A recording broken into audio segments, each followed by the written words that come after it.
إن الحمد لله نحمده ونستعينه ونستغفره ونعوذ بالله من شرور أنفسنا وسيئات أعمالنا من يهده الله فلا مضل له ومن يضلله فلا هادي له أشهد أن لا إله إلا الله وحده لا شريك له وأشهد أن سيدنا ومولانا محمدا عبده ورسوله وصفيه من خلقه وحبيبه بلغ الرسالة وأدى الأمانة ونصح الأمة وكشف الله به الغمة فصل اللهم على هذا النبي الكريم وعلى آله وأصحابه وأتباعه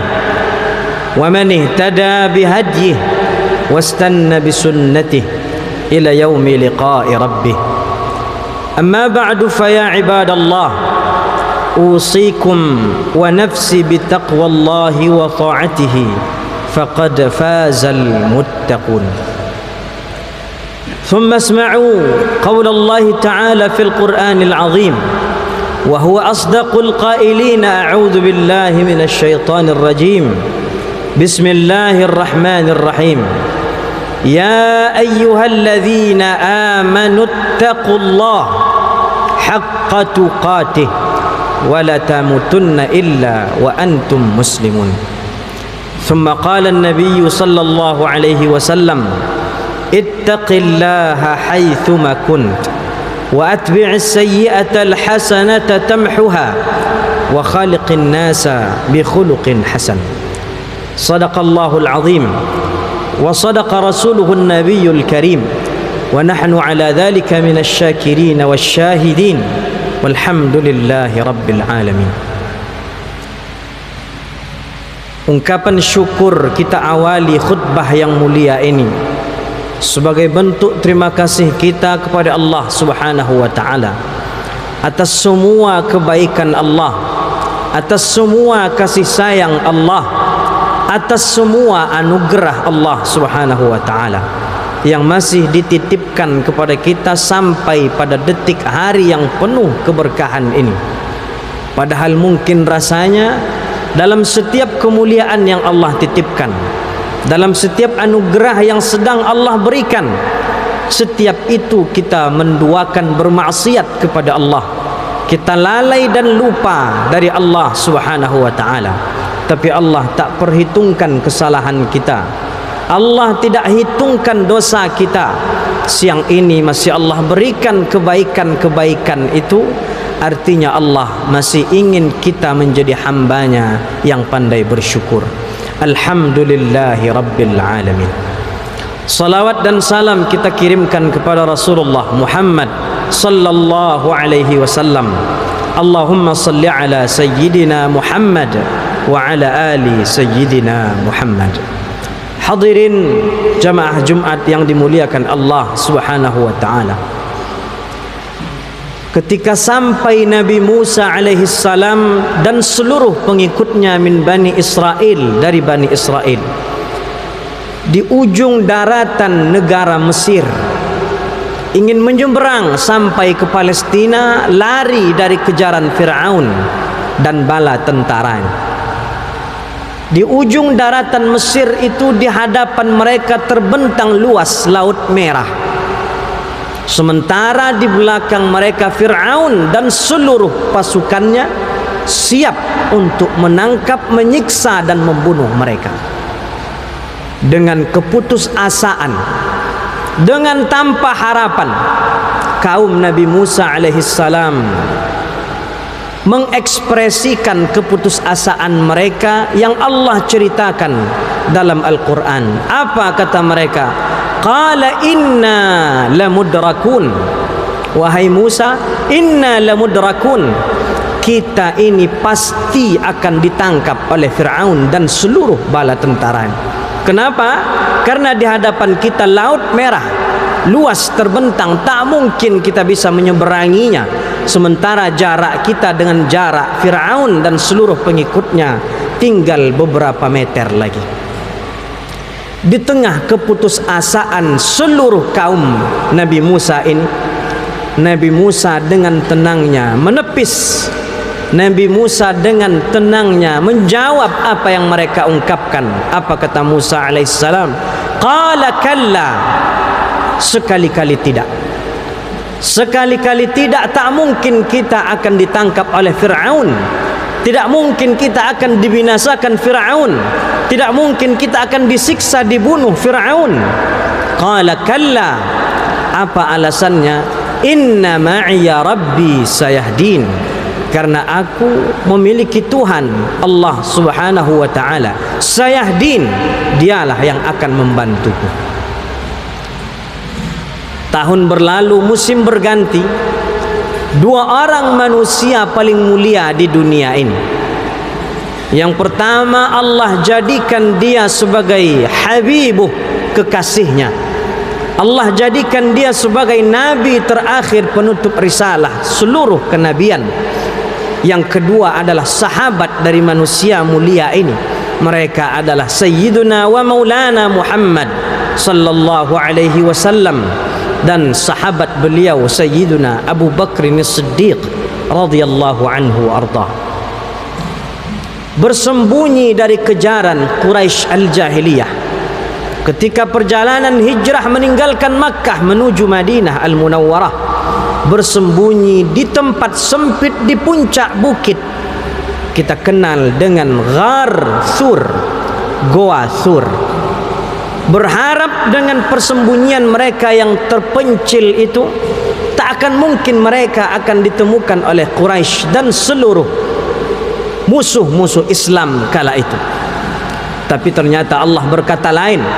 Allah takdirkan seluruh yang mengambil tawaran Abu Lahab, siapa yang ingin mendapatkan hadiah 1000 ekor onta, maka dia mesti mengembalikan Muhammad sallallahu alaihi wasallam ke Makkah Al-Mukarramah. Maka berlombalah seluruh orang Quraisy mencari keberadaan Rasulullah sallallahu alaihi wasallam, sampai akhirnya beradalah musuh-musuh Allah itu di depan pintu Goa Thur. Mendapati bahwa Quraisy sudah berada di depan pintu goa, apa kata Abu Bakr As-Siddiq? Ya Rasulullah, law ra'a ahadun tahta qadamai la ra'ana. Wahai Rasulullah, andai saja salah satu dari orang Quraisy itu menunduk melihat kaki mereka, la ra'ana, pasti kita akan ketahuan ya Rasulullah. Dengan tenang Nabi sallallahu alaihi wasallam pun menjawab, ya Aba Bakrin, ma zannuka bisnaini fallahu thalithuhuma. Wahai sahabatku Abu Bakar, apa menurutmu terhadap dua orang hamba Allah yang sedang memperjuangkan agama Allah? Fallahu thalithuhuma, pastilah Allah zat ketiga yang akan membantu mereka. Apa yang memunculkan ketenangan Musa alaihissalam? Padahal rasanya kalau dengan akal manusia tak akan mungkin bisa lari dari kejaran Fir'aun. Apa yang memunculkan ketenangan Rasulullah sallallahu alaihi wasallam? Padahal logika manusia tak akan mungkin mereka selamat dari Quraisy Jahiliyah Makkah yang sudah berada di depan pintu Goa Thur. Ketenangan itu muncul dari satu prinsip. Ketenangan itu muncul dari satu nilai. Yang nilai ini banyak hamba Allah yang terlupa dengannya. Yang nilai ini banyak dari hamba Allah yang merasa tak peduli kepadanya.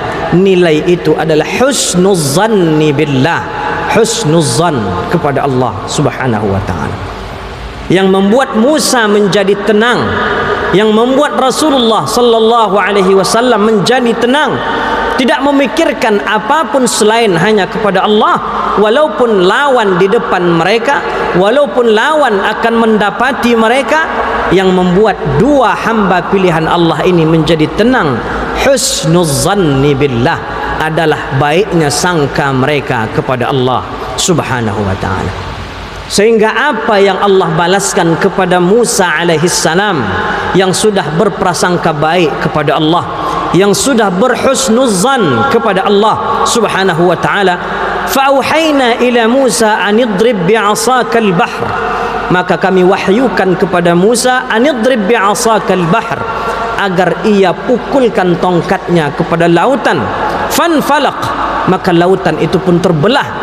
Fakana kullu firqin kattaudil azim, maka setiap lautan itu berubah menjadi seperti gunung-gunung besar, memberikan jalan untuk penyeberangan Musa dan seluruh kaumnya lari dari kejaran Fir'aun dan bala tentaranya. Hadirin jamaah Jumat yang dimuliakan Allah, banyak dari hamba Allah sadar, tahu bahawa salat adalah cara mereka untuk mendekat kepada Allah. Banyak dari hamba Allah telah dekat dengan ibadah-ibadah mahdha yang mereka lakukan, dengan puasanya, dengan zakatnya, dengan sedekahnya, dengan haji dan umrahnya, dengan berbagai macam amal kebaikannya. Tapi tidak banyak dari hamba Allah yang menanamkan nilai husnuzan kepada Allah subhanahu wa ta'ala.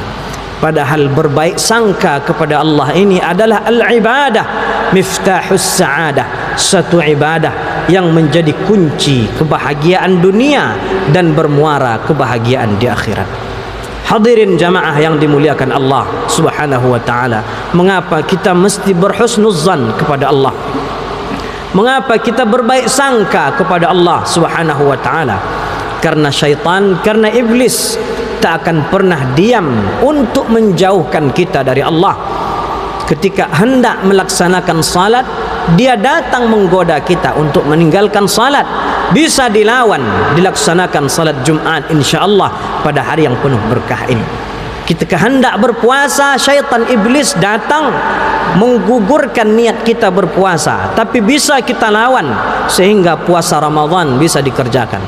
Tapi ada yang lebih kecil lagi daripada itu, yang lebih berbahaya lagi daripada itu adalah ketika datang syaitan, ketika datang iblis ke relung hati setiap manusia, membisikkan bahawa sudah sekian lama engkau diuji Allah, sudah sekian lama engkau dicoba Allah, sudah sekian lama engkau diberikan kesusahan oleh Allah, sehingga muncul rasa untuk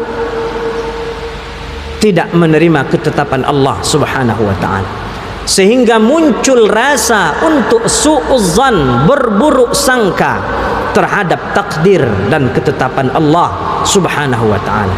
Ketika sakit datang mencoba menguji iman kita, orang yang bersu'uzzan kepada Allah, dia akan menggerutu mengapa sakit ini tak pernah selesai. Ketika masalah finansial datang bertahun-tahun tak pernah mendapatkan solusi, maka akan muncul rasa su'uzzan kepada Allah, apa tak sanggup Allah mengkayakan saya dan keluarga. Ketika berbagai macam permasalahan hidup yang kita lalui, yang kita alami, yang kita terima, ketika ada nilai su'uzzan, berburuk sangka kepada Allah, maka akan mengumpat takdir ketetapan Allah subhanahu wa ta'ala. Padahal Allah mengajarkan bagaimana orang beriman itu berprinsip, asa an takrahu syai'an wa huwa khairul lakum. Bisa jadi hal itu membuat kita tak suka, hal itu hal yang mungkin menyempitkan hati kita, wa huwa khairul lakum, tapi bagi Allah itulah yang terbaik. Wa asa an tuhibbu syai'an wa huwa syarrul lakum, dan bisa saja menurut kita itu yang baik, pantas, elok untuk kehidupan kita, wa huwa syarrul lakum, sementara menurut Allah itu membahayakan hidup kita. Wallahu ya'lamu wa antum la ta'lamun. Allah mentakdirkan dengan keluasan ilmunya, sementara kita menjalani takdir itu dengan hamba, dengan posisi kita sebagai hamba Allah yang tak mengetahui apa-apa. Apa puncak dari berhusnuzan kepada Allah ini? Husnuzan kepada Allah tidak hanya ketika Allah uji dengan satu macam ujian. Husnuzan, berbaik sangka kepada Allah, hendaknya mesti ada di dalam hati dan pikiran kita di setiap detik perjalanan hidup yang masih Allah titipkan kepada kita. husnuzan inilah nilai yang mesti ada di awal tahun 1446 Hijriah ini, bahawa tidak ada satu pun kejadian